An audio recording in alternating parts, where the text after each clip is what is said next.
요셉은 성경 속에 등장하는 인물 중에 가장 고난에 찬 인생을 살았던 사람입니다. 어렸을 때 형제들의 미움을 받아 이방 땅의 노예로 팔려가게 되고 그 후에 강간범으로 모함을 받아 옥에 갇히고 젊은 시절을 감옥에서 보냈습니다. 그러나 요셉은 고난 가운데 끝까지 흔들림 없이 믿음을 지키고 마침내는 당시 최대 강국 애굽의 총리가 되었습니다. 이런 모습 때문에 어려움을 당하는 사람들에게 큰 위로가 되는 인물이기도 합니다. 그런데 오늘 본문에는 이처럼 위대한 인물 요셉이 죽음을 맞이하는 순간이 기록되어 있습니다. 요셉은 이제 모든 것을 다 이룬 상황입니다. 그에게는 권세가 있고 또 부와 명예가 있습니다. 그런데 이 순간 그는 뜻밖의 유언을 남깁니다. 바로 자신의 유골을 여기서 매장하지 말고 고향 땅으로 가져다가 묻어 달라는 것입니다. 여기서 그의 고향 땅은 가나안입니다. 그는 애굽에서 모든 것을 가졌고 모든 것을 누렸습니다. 하지만 그는 약속의 땅 가나안을 잊지 않았던 것입니다. 하나님께서 약속해 주신 그 가나안 땅을 그는 잊지 않았습니다. 결국 요셉의 유골은 나중에 이스라엘이 출애굽한 후에 여호수아에 의해 약속의 땅 가나안에 묻히게 됩니다. 요셉은 일평생 삶을 통해 많은 훌륭한 모습을 보여주었습니다. 그러나 가장 훌륭한 것은 바로 이 죽음의 모습입니다. 우리가 어떻게 사느냐가 참 중요한데요. 어떻게 인생을 마감하느냐 그것도 참 중요합니다. 그 사람이 정말 잘 살았는가? 그 사람이 정말 신앙생활을 잘 했는가? 그것은 죽을 때 모습을 보면 안다고 합니다. 어쨌든 요셉은 아주 죽는 순간에도 훌륭한 모습을 보여줍니다. 이것은 다음 세대를 향한 이정표가 될 만한 모습이기 때문입니다. 이 요셉은 죽음을 통해서 다음 세대 그의 자녀들이 어떻게 살아야 할지, 어떤 삶의 방향으로 가야 할지 그것을 제시하고 있습니다. 여러분, 모든 인생은 반드시 마지막이 있습니다. 우리가 이 세상에서 영원히 살 수는 없는 것입니다.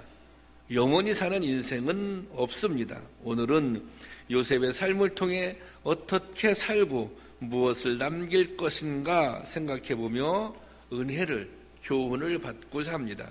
첫 번째로 죽음 앞에 선 요셉을 통해 배우는 교훈, 요셉의 유언을 통해서 배우는 교훈, 첫 번째 교훈은 통찰력입니다. 먼저 세상에 태어나 좀 더 많은 인생을 살아온 사람들에게는 공통적으로 가지는 중요한 자산이 있습니다. 바로 인생에서 나오는 통찰력입니다. 인간의 두뇌는 두 가지의 훌륭한 작용을 한다고 합니다. 하나는 지식을 저장하는 것이고 하나는 지혜를 양산하는 것입니다. 지식은 그야말로 학문과 연구에서 나옵니다. 학습을 통해서 이루어집니다. 공부를 많이 하고 많은 것을 배우면 많은 지식을 가질 수 있습니다. 하지만 이 지식이 곧 지혜는 아닙니다. 지식이 많다고 해서 그 사람이 지혜로운 사람은 아닙니다. 삶의 연륜에서 묻어나오는 깨달음, 이것이 지혜입니다. 이 깨달음을 우리는 때로 통찰력이라고 부릅니다. 지금 요셉은 죽음을 앞두고 그저 막연한 소망을 말하는 것이 아닙니다. 그저 막연하게 나 고향에 묻히고 싶어 그렇게 말하는 것이 아닙니다. 여기에는 한평생 하나님과 동행하며 살아온 한 노인의 깊은 신앙적 통찰력이 담겨져 있습니다. 인생의 마지막 순간에 요셉은 이렇게 고백합니다. 본문 24절입니다. 한번 다 같이 읽어볼까요? 시작. 당신들을 이 땅에서 인도하여 내사 아브라함과 이삭과 야곱에게 맹세하신 땅에 이르게 하리라. 여기 이 말씀을 보면 하나님이 당신들을 돌보시리라, 그리고 돌보셔서 이 땅에서 인도하여 내시리라, 이렇게 기록되어 있습니다. 이 여기서 사용된 돌보다라고 하는 단어는 좀 특별한 단어입니다. 사실 구약 성경에는 돌보다라고 하는 말이 여러 번 나오는데 다른 곳에서 이게 히브리어 원어로 보면 나카르 이렇게 표현하는데요. 이것은 굳이 영어로 표현해 보자면 take care of, 그냥 보살핀다, 그런 뜻입니다. 그냥 이렇게 보살펴준다. 그런데 오늘 본문에서 사용된 그 돌보다는 히브리어로 이게 파카드입니다. 파카드를 영어 성경으로 번역한다면 attend to with care, 이것은 뭐냐면 돌보긴 돌보는데 조금 주목해서 자세히 살펴본다, 그런 의미가 담겨져 있는데요. 이것은 비슷한 의미이지만 요 차이가 있는데, 어떤 차이가 있느냐면요, 이게 그 파카드는 군대 용어입니다. 그러니까 이 파카드라고 하는 말을 쓸 때는 거기에는 굉장한 그 표현의 긴장감이 담겨져 있습니다. 그래서 이 말의 뜻은 뭐냐면 정찰, 정비, 소집, 이런 뜻이 담겨져 있습니다. 이 말의 뜻, 이 표현의 의미는 무엇입니까? 그것은 요셉이 지금 이스라엘의 상황, 지금 이스라엘이 가지고 있는 이 상황을 전쟁과도 같은 상황으로 이해하고 있는 것입니다. 자, 근데 지금 이스라엘 백성들이 무슨 전쟁하고 있는 상황이 아닙니다. 이스라엘 백성들이 무슨 광야로 나온 상황이 아닙니다. 지금은 이스라엘 백성들이 잘 살고 있는 상황이에요. 요셉이 애굽의 총리가 돼서 그의 동생들, 그의 형제들이 와서 지금은 잘 살고 있는 상황이란 말입니다. 지금 평강합니다. 지금 잘 살고 있습니다. 그런데 여기서 돌보다라고 하는 단어를 전쟁 때 사용하는 용어를 사용하고 있습니다. 그러니까 지금 이 상황이에요. 지금 우리가 평안이 있지만 하나님께서 뭔가 소집하면, 하나님의 소집 명령이 내려지면 언제든지 모든 것을 떨쳐버리고 모든 것을 내려놓고 일어나 행진해야 한다는 것입니다. 일어나 나가야 되는데 어디를 향해서 나갑니까? 약속의 땅을 향해서 떠나가야 한다는 것입니다. 여러분, 이것이 이방 땅에서 한평생 살아온 모든 것을 겪은 110세의 노인 요셉의 통찰력인 것입니다.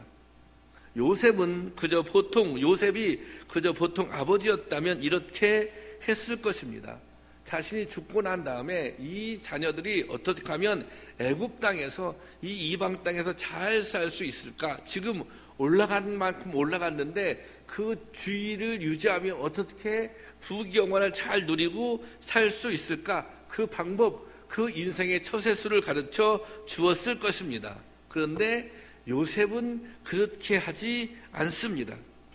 요셉은 그들을 향해서 이 땅에 얻은 모든 것은 영원한 것도 아니고 궁극적인 것도 아니다. 지금 잘 사는 것, 지금 성공한 것, 그것이 중요한 것이 아니라는 것입니다. 요셉이 말한 중요한 것은 무엇이냐면 지금 이 순간에도 하나님을 바라보아야 한다는 것입니다. 하나님의 뜻을 이해하고 하나님이 원하시는 것이 무엇인지 그 뜻을 따라야 한다는 것입니다. 이것이 요셉이 동족과 후손들에게 남긴 가장 값진 지혜입니다. 여러분들은 신앙생활을 해오면서 체험하고 느끼고 깨달은 신앙적인 간증이 있습니까? 우리가 정상적으로 하나님을 믿고 정상적으로 신앙생활을 한다면 반드시 뭐가 있습니까? 반드시 간증이 있습니다. 우리가 간증이 없다면 우리는 신앙생활을 제대로 하지 못한 것입니다. 우리가 제대로 예배를 드리고 제대로 말씀을 듣고 순종하면 반드시 살아계신 하나님, 내 삶 가운데 역사하시는 하나님에 대하여 간증거리가 생긴다는 것입니다. 여러분은 신앙생활을 하면서 다음 세대를 위해 남겨줄 신앙적인 통찰과 지혜가 있습니까? 여러분은 여러분의 다음 세대에게 무엇을 남기시겠습니까? 성공의 비결이라고 세상에서의 처세수를 가르쳐 주겠습니까? 잠깐 있다가 없어질 몇 푼의 재산을 물려주시겠습니까? 우리에게는 친정 다음 세대를 위해 남겨주어야 할 중요한 재산이 있습니다. 그것은 하나님과 동행하면서 얻은 믿음의 간증입니다. 하나님이 나를 이렇게 도우셨다. 하나님께서 나를 이렇게 인도해 주셨다. 우리가 험한 세상을 살아가면서 이 험한 세상을 헤쳐갈 수 있는 믿음의 지혜를 물려주어야 합니다. 내가 험한 세상을 살아가는 동안 여러 가지 많은 문제에 직면했지만 하나님께서 나에게 지혜를 주셔서 하나님이 주신 지혜로 이 어려움들을 헤쳐나갈 수 있었다. 내 앞에 주어진 수많은 난제들을 해결할 수 있었다. 이런 간증이 우리에게 필요한 것입니다. 영원한 하나님 나라를 바라볼 수 있는 깊은 통찰력을 남겨주어야 하는 것입니다. 여러분 바라기는 이런 믿음의 유산을 남겨줄 수 있는 저와 여러분들이 될 수 있기를 주님의 이름으로 축원합니다. 그리고 두 번째, 죽음 앞에 선 요셉을 통해 배울 수 있는 교훈, 그것은 예배입니다. 예배자의 삶입니다. 하나님을 경외하는 자의 삶입니다. 요셉의 유언은 깊은 통찰력뿐 아니라 일평생 그가 무엇을 붙잡고 살아왔는지를 보여주고 있습니다. 요셉은 한평생 그야말로 우여곡절 속에 살았습니다. 우리가 드라마틱하다 그런 표현을 쓰잖아요. 이 요셉의 인생은 정말 드라마틱한 인생을 살았습니다. 창세기를 보면 파란만장했던 그의 일대기가 기록되어 있습니다. 요셉은 야곱의 11번째 아들로 태어납니다. 17살 때 애굽으로 팔려가 보디발의 종이 됩니다. 28살 때 보디발의 아내의 모함으로 감옥에 갇히게 되고 그 감옥에서 술 맡은 관원장들을 만나잖아요. 그래서 그들의 꿈을 해석해 줍니다. 그런데 그 관원장들이 이런 약속을 합니다. 너의 꿈이 맞아서 내가 감옥에서 나가게 되면 너를 기억하고 감옥에서 너를 꺼내주겠다. 그런 약속을 해요. 그런데 이 요셉의 꿈의 해목이 맞아서 이 술 관원장들이 감옥에서 나가게 됩니다. 그런데 나가는 순간 요셉과의 약속을 잊어버립니다. 30세에 바로왕의 꿈을 해몽하고 애굽의 총리가 되었습니다. 그리고 39세에 가나안 땅의 흉년으로 양식을 살아온 형들을 만납니다. 자기가 요셉임을 알리고 아버지 야곱과 다시 만나게 됩니다. 그리고 110세, 오늘 본문에 나와 있는 110세에 반드시 고향에 유골을 묻어줄 것을 유언하고 죽습니다. 요셉이 평생 어떤 신앙의 고백을 가지고 살았는지 이제 성경 말씀을 통해 잘 구절들이 나와 있는데요. 그 말씀 한 군데 더 보면 창세기 39장 9절 이게 하반절인데요. 다 같이 읽겠습니다. 시작. 그런즉 내가 어찌 큰 악을 행하여 하나님께 죄를 지으리까. 요셉이 이 말을 하는 이제 배경이 그거예요. 이 보디발의 아내가 이 요셉을 유혹합니다. 그때 요셉의 나이가 17살의 소년이었습니다. 그러니까 항상 한창 혈기가 왕성한 청년이었습니다. 그리고 형제들에게 벌어져 노예로 팔려온 처지입니다. 그러니까 이 보디발의 아내가 이렇게 유혹을 하는 거예요. 나하고 잘 지내면, 나하고 이렇게 놀아주면 너 평생 여기서 안락하게 지낼 수 있어. 평생 편안하게 살 수 있어. 이런 유혹을 하는 것입니다. 그런데 사실은 이 젊은 청년에게 이 유혹은 너무너무 강력한 유혹입니다. 그런데 그 상황에서 요셉이 이렇게 말하는 것입니다. 내가 어찌 이 큰 악을 행하여, 그 다음에 뭐예요? 하나님께 죄를 지으리까. 하나님 앞에 죄를 지을 수 없기 때문에 그 믿음으로 유혹을 이겨나갑니다. 그리고 20년 후에 그 형들을 만나게 됩니다. 그 형들이 어떤 형들입니까? 어린 시절 요셉을 팔았던 형들입니다. 이 형들이 애굽의 총리가 요셉인 것을 알게 되었을 때 얼마나 두려워했겠습니까? 그때 두려움에 빠진 형들에게 이렇게 얘기합니다. 창세기 45장 5절 다 같이 봉독하겠습니다. 시작.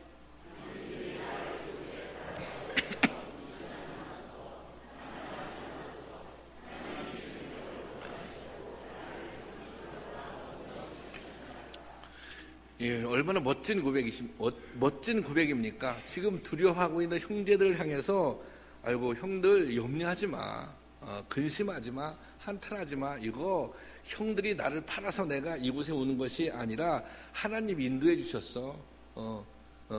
이게 그 형들이 애굽 땅의 기근이, 가나안 땅의 기근이 들었을 때 형들을 좀 이렇게 구원해 주기 위해서, 우리 민족을 구원해 주기 위해서 하나님께서 이렇게 인도해 주셨어. 그렇게 말하고 있는 거 아닙니까? 그로부터 다시 70년이 지나 이제 요셉은 하나님의 부르심을 받고 이 땅을 떠나게 되었습니다. 마지막 순간에 요셉은 이렇게 고백합니다. 본문 25절인데요. 다시 한번 읽어보겠습니다. 시작. 요셉이 또 이스라엘 자손에게 맹세시켜 이르기를 하나님이 반드시 당신들을 돌보시리니 당신들은 여기서 내 해골을 메고 올라가겠다 하라 하였더라. 이것은 내가 죽으면 가나안에 가서 장세를 지내달라는 유언입니다. 여러분, 요셉의 한평생 소망해 온 것이 무엇입니까? 그의 삶의 목적이 무엇입니까? 본문에 기록된 유언에 그 해답이 있습니다. 요셉이 평생 바라본 것은 고향 땅입니다. 요셉이 평생 바라본 것은 하나님께서 약속의 땅, 하나님께서 기업으로 주신 가나안 땅이었습니다. 요셉의 고향은 가나안의 세겜이라는 곳입니다. 이곳은 아브라함이 본토 친척 아비집을 떠나와서 가나안 땅에 들어가게 되었을 때 가장 먼저 예배를 드렸던 것입니다. 창세기 12장 6절 7절 말씀인데 한번 볼까요? 시작. 아브라함이 그 땅을 지나 세겜 땅 모래 상수리 나무에 이르리니 그때 가나안 사람이 그 땅에 거주하였더라. 여호와께서 아브라함에게 나타나 이르시되 내가 이 땅을 내 자손에게 주리라 하신지라. 자기에게 나타나신 여호와께서 그가 그곳에서 제단을 쌓고, 여러분 보십시오. 세겜 땅에서 아브라함이 그 땅을 지나 세겜 땅에서 그 다음 절 보면 그곳에서 어떻게 했다고요? 제단을 쌓았다는 것입니다. 그 다음에 요셉의 아버지인 야곱도 이곳에서 제단을 쌓고 예배를 드렸습니다. 창세기 33장 18절, 19절, 20절 말씀을 보면, 자, 18절 말씀 시작. 야곱이 밧단 아람에서부터 평안히 가나안 땅 세겜 성읍에 이르러 그 성읍 앞에 장막을 치고, 여기 보세요. 자, 가나안 땅 세겜 성읍에 이르러 그 성읍 앞에 장막을 치고, 그 다음 절 시작. 그가 장막을 친 밭을 세겜의 아버지 하몰의 아들의 손에서 백크시타에 샀으며, 지금 그 땅을 하몰의 아들들에게 샀잖아요. 그 다음에 20절 시작. 거기에 제단을 쌓고 그 이름을 엘로헤 이스라엘이라 불렀더라. 그곳에 제단을 쌓고 그 다음에 그 이름을 엘로헤 이스라엘 이렇게 불렀다고 기록하고 있습니다. 여기 엘로헤 이스라엘이라고 하는 표현은 하나님 이스라엘의 하나님, 그런 뜻입니다. 그러니까 요셉이 일평생 소망했고 원했던 것이 바로 이것입니다. 하나님이 이스라엘의 하나님이 되는 것입니다. 이스라엘이 하나님의 백성이 되는 것입니다. 그리고 언제나 하나님을 마음껏 예배하는 것을 그는 소망했습니다. 항상 하나님의 은혜를 사모하고 소망했던 것입니다. 이 요셉이 보여준 모습, 이 모습이 예배자의 모습입니다. 세상 것에 좌우되지 않고 오직 하나님만을 바라보고 살았습니다. 하나님의 임재를 사모하며 하나님과 바른 관계 속에 살고자 온 힘을 다했습니다. 이것이 바로 요셉이 보여준 신앙의 모습입니다. 요셉은 자신의 삶을 통해 자녀들에게 인생 최고의 가치를 어디에 두고 살아야 하는지를 가르쳤습니다. 하나님께 예배하는 것이 얼마나 중요하고 값진 일인지를 그는 그의 삶을 통해서 보여주었습니다. 여러분, 오늘 우리가 자녀들에게 보여줄 가장 중요한 모습은 예배 드리는 삶입니다. 하나님의 임재를 경험하고 하나님과 매일 매순간 동행하기 위해 예배자로 사는 모습을 보여주고 남겨주어야 합니다. 이것이 축복의 비밀입니다. 자녀들에게 세상에 엎드리는 모습을 보여주지 말고 하나님 앞에 엎드리는 모습을 보여줄 수 있기를 바랍니다. 우리가 사는 길이, 우리 다음 세대가 사는 길이 예배에 있습니다. 예배를 통해서 비전을 발견할 것입니다. 예배를 통해서 꿈을 품고 꿈을 꾸게 될 것입니다. 예배를 통해서 그 비전을 이룰 수 있는 새 힘도 얻게 될 것입니다. 예배를 통해서 이 세상을 살면서 받은 수많은 상처들을 치유하고 또 회복을 경험할 수 있을 것입니다. 예배를 통해서 인생의 진정한 승리자가 될 수 있을 것입니다. 바라기는 우리에게, 우리 자녀들에게 이런 은혜가 임할 수 있기를 주님의 이름으로 축원합니다. 그리고 마지막으로 비전입니다. 고향 땅에 묻히겠다는 요셉의 유언에 따라 요셉의 장례는 입관에서 멈추게 됩니다. 장례 절차라고 하는 것이 입관이 끝나면 대부분 우리나라 같은 경우는 3일장인데 이 3일자 되는 때 매장을 하지 않습니까? 지금은 뭐 대부분 이렇게 화장을 해서 그 이제 유고를 이제 모시는데요. 자, 본문 26절 한번 볼까요? 자, 26절 시작. 요셉이 100세의 죽음에 그들이 그의 몸에 향재료를 넣고 애굽에서 입관하였더라 그랬습니다. 지금 그러니까 요셉의 장례 절차가 어때요? 그러니까 입관하는 데서 그치게 되었습니다.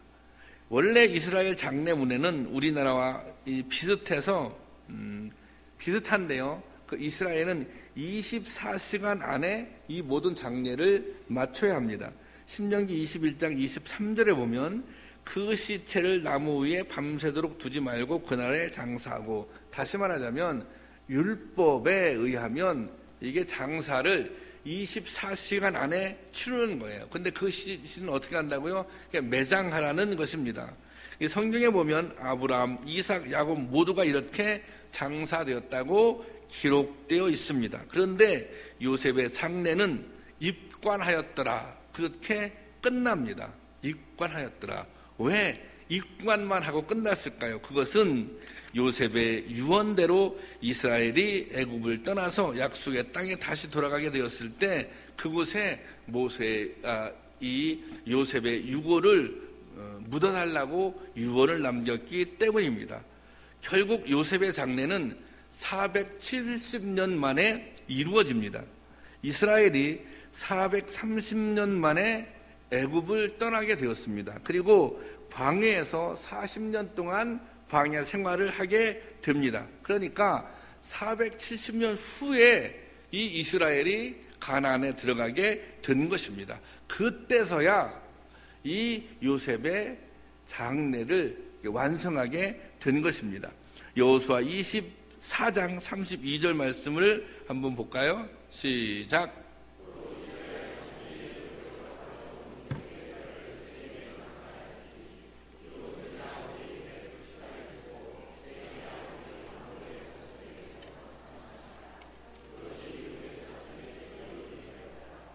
예, 지금 본문에 보면 요셉의 뼈를 세겜에 장사했고, 그리고 아까 창세기 33장 18절에 읽은 말씀 중에 이 하몰의 자손들에게서 그 땅을 샀다 그렇게 기록되어 있잖아요. 그냥 그곳 세겜에 요셉의 유고를 묻게 된 것입니다. 이 얼마나 역사적인 일입니까? 요셉의 유골은 그의 유언대로 고향 땅에 묻히게 되었습니다. 이렇게 되기 위해 요셉의 유골은 안장되지 않은 채 470년을 지내온 것입니다. 이스라엘 백성들이 요셉의 유골을 보면서 어떤 생각을 했을 것 같습니까? 그래, 자, 우리가 살아야 할 곳은 애굽이 아니야. 우리가 이곳에 아무리 잘 살아도 이곳에서 우리가 성공했을지라도 우리가 앞으로 가야 할 땅, 앞으로 가서 살아야 할 땅은 하나님의 약속의 땅 가나안이야. 왜? 우리는 하나님의 선택된 백성이기 때문에 그래. 그런 생각을 지속적으로 가졌을 것입니다. 다시 말하자면 이스라엘 백성들은, 이스라엘의 자손들은 이 모세의 유고를 보면서 민족의 자긍심, 또 자신들이 가지고 있는 정체성을 지켰을 것입니다. 그리고 언젠가는 우리가 가나안 땅으로 갈 것이라고 하는 그 비전을 마음에 품고 살았을 것입니다. 이것이 요셉의 유언, 내 유고를 고향의 장사, 세겜의 장사라고 하는 그 요셉의 유언이 가지고 있는 큰 의미 중에 하나인 것입니다. 여러분, 그렇다면 오늘 우리는 어떤 희망을 우리의 자녀들에게, 우리의 다음 세대들에게 남겨줄 수 있겠습니까? 저는 이 교회를 놓고 생각한다면 저는 참 기쁨 교회가 오늘 이곳에 세워지는 것은 오늘 이 시대뿐만 아니라 다음 세대에도 건강한 교회 이정표를 세워주기 위한 것이라고 믿고 있습니다. 세상에 수많은 교회가 있지만 그저 또 하나의 교회가 아니라 세상의 대안이 되는, 희망이 되는 교회를 세우라는 하나님의 뜻이 담겨져 있다고 믿습니다. 한국 교회가 망가졌다고 얘기합니다. 교회다운 교회를 찾아보기 어렵다고 말합니다. 바로 그렇기 때문에 교회다운 교회를 세우는 일이 꼭 필요한 것입니다. 이후의 모든 세대에게 진정한 교회의 모습이 어떤 것인지를 보여주기 위해 이정표가 될 수 있는 건강한 교회를 세워야 하는 것입니다. 우리 교회는 셀 교회인데 셀에 대해 이해하지 못하는 분들도 있고 좀 불편하게 생각하는 분들도 계시는 것 같습니다. 아니 그냥 우리가 주일날 은혜스럽게 예배를 드리면 되지 뭐 셀로 모여서 뭐 이렇게 뭐 나누고 또 이렇게 하는 것이 좀 불편한데 이렇게 생각할 수도 있을 것입니다. 그러나 셀 교회는 건강한 교회를 위해 꼭 필요한 토대입니다. 제가 자주 드리는 말씀인데요. 교회는 하나님 나라의 모형입니다. 우리가 이 다음에 죽어서 갈 하나님의 나라를 교회에서 체험해야 한다는 것입니다. 하나님 나라는 나 혼자 잘 살고 나 혼자 행복한 것이 아닙니다. 공동체 구성원들이 다 함께 행복하고 진정한 기쁨을 누려야 그것이 하나님 나라입니다. 이 기쁨이 세상을 향해 널리 확장될 때 이 땅에 하나님 나라가 세워지는 것입니다. 우리 교회는 바로 이런 하나님 나라를 이 땅에 세우는 것이 꿈입니다. 이것이 비전입니다. 그러므로 셀은 이 땅에 하나님 나라를 세워가기 위한 가장 기본적인 토대입니다. 그냥 모여서 친교를 나누고 교제하는 것이 셀의 목적이 아닙니다. 하나님 나라를 향해 힘을 모으고 서로 격려하며 하나님의 뜻을 이루어가는 것이 셀의 목적입니다. 우리 교회는 셀 사역으로 농촌 교회를 협력하고 있습니다. 사실 우리 교회는 다른 선교는 하지 않고요. 그 농촌 교회를 협력하는 선교만 하고 있습니다. 제가 당분간은 뭐 언제가 될지 모르지만 나는 해외 선교를 하지 않겠다. 농촌 교회를 협력하는 선교를 하겠다. 그런 말씀을 드린 적이 있습니다. 사실 오늘날 제가 한국 교회를 볼 때 뭐 대부분의 교회들이 뭐 해외 선교 많이 합니다. 집안에 어느 교회 가보면 세계 지도가 그려져 있고요. 거기에 자기들이 돕는 교회가 막 세계에 막 이렇게 있고 또 뭐 해마다 목사님들이 그렇게 몇 주씩 나가서 이렇게 선교를 답사하고 뭐 그러기도 하는데요. 그게 다 잘못됐다는 것은 아니고요. 그런데 그게 생색을 내고 또 외유를 하고 명분을 내세우는 선교는 진정한 선교가 아니라고 저는 생각합니다. 2014년도 통계청 발표를 보니 우리나라 농촌의 농가 소득이 평균 1,000만 원이었다고 합니다. 이 말은 농촌 가정의 한 달 생활비가 100만 원 정도 된다는 것입니다. 그런데 한 가족이 4명이라면 이게 한 사람이 한 25만 원 정도, 그 정도로 생활비를 써야 되는 것입니다.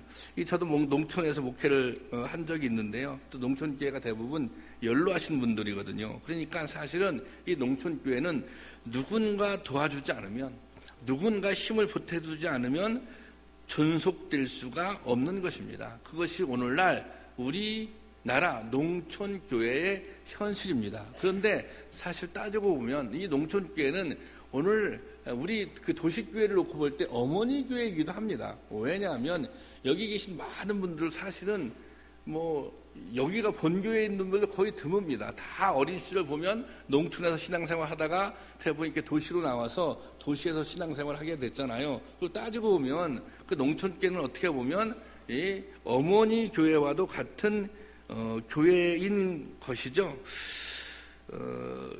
근데 농촌교회가 어려운데요. 어려운 교회가 이렇게 많이 있는데 과연 이 땅에 하나님 나라가 세워질 수 있겠습니까? 저는 우리 교회가 이런 농촌교회를 부축하고 세우는 일을 감당하기를 원합니다. 저는 이것이 건강한 교회, 건강한 비전이라고 믿습니다. 처음 이 사역을 시작할 때는 저희가 새 교회를 도왔습니다. 그리고 저희가 건축을 했고 또 건축을 하면서 여러 가지 또 부채도 있고 또 감당해야 할 이자도 많았기 때문에 뭘 이렇게 그 셀에서 헌금을 해서 차라리 건축 헌금을 하면 어떻겠느냐 이런 의견을 제시하신 분들도 있었습니다. 근데 저는 그때 그렇지 않다. 이게 정말 이 하나님께서 우리 교회에 정말 부흥을 주셔야 될 텐데, 복을 주셔야 될 텐데, 그것은 우리가 교회다운 교회로 세워질 때, 또 그러기 위해서 농촌교회를 협력할 때 하나님께서 더 큰 은혜를 우리에게 주실 것이다. 제가 그런 말씀을 드리면서 설득했던 기억이 있는데요. 맨 처음엔 세계교회를 돕는 것을 시작했는데요.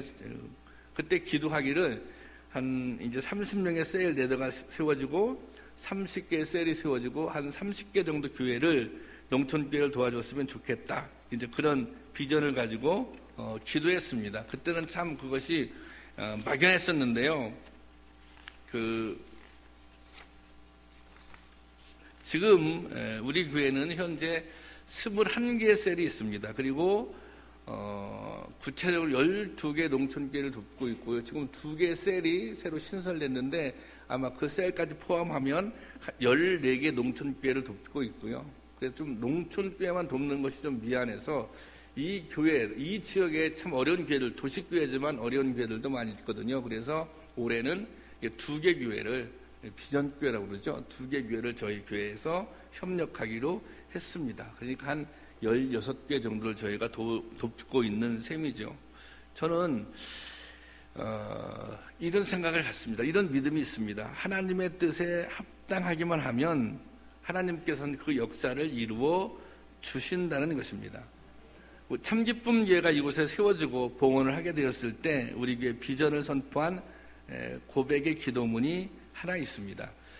이것은 교회 건축이 진행될 때 저희가 100번째 기도를 드렸거든요. 한번 그거 보여주실래요?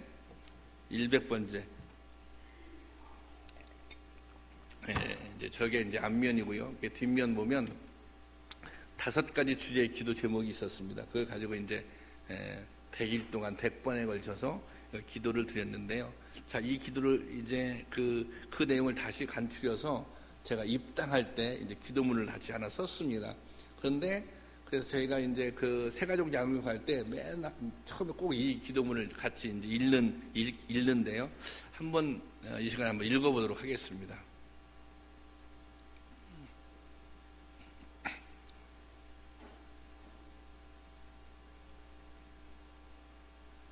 다 함께 읽어보겠습니다. 시작.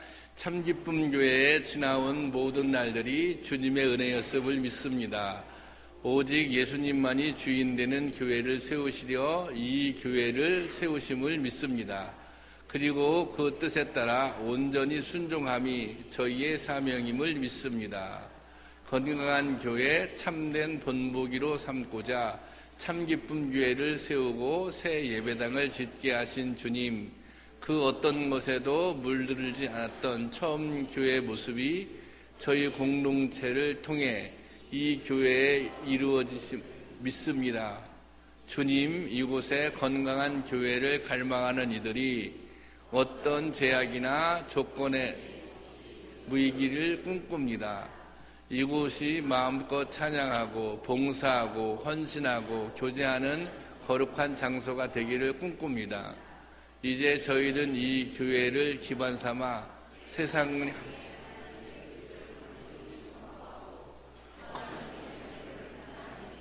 적극적으로 헌신하겠습니다. 그리고 이곳에서 이 땅의 어린 싹들을 품어 조국의 미래를 건강한 일꾼으로 키우겠습니다. 우리는 연약하나 주님은 강하시며, 우리는 흔들리나 주님은 견고하고, 우리는 건물을 지었사오나 주님은 성별하시니,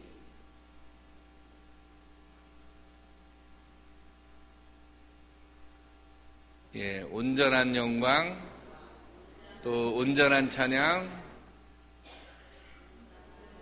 온전한 예배, 그 다음에 마지막입니다. 오직 한 분 교회의 주인이신 주님 받으소서. 아멘. 여러분, 모든 인생은 한 번 오고 한 번 갑니다. 저도 여러분도 이 땅에 영원히 살 수는 없습니다. 요셉이 최선을 다해 살았고 죽음을 통해 그 삶보다 더 강력한 메시지를 남겨주었습니다. 깊은 신앙적 통찰력을 보여주었고 참된 예배자의 모습을 보여주었으며 다음 세대까지 길이 남을 희망을 남겨주었습니다. 여러분, 오늘 우리는 무엇을 남겨줄 수 있겠습니까? 다음 세대, 또 그 다음 세대까지 간직할 수 있는 비전과 희망, 또 온전한 예배의 깃틀, 그리고 하나님의 역사를 바라보는 지혜로운 안목을 남겨줄 수 있기를 원합니다. 비록 미완의 꿈일지라도 건강한 교회의 비전, 교회의 본질이 살아있는 교회, 그리고 이 땅에 하나님 나라를 세워가는 교회의 희망을 남겨주는 저와 여러분이 될 수 있기를 간절히 축원합니다. 기도하겠습니다.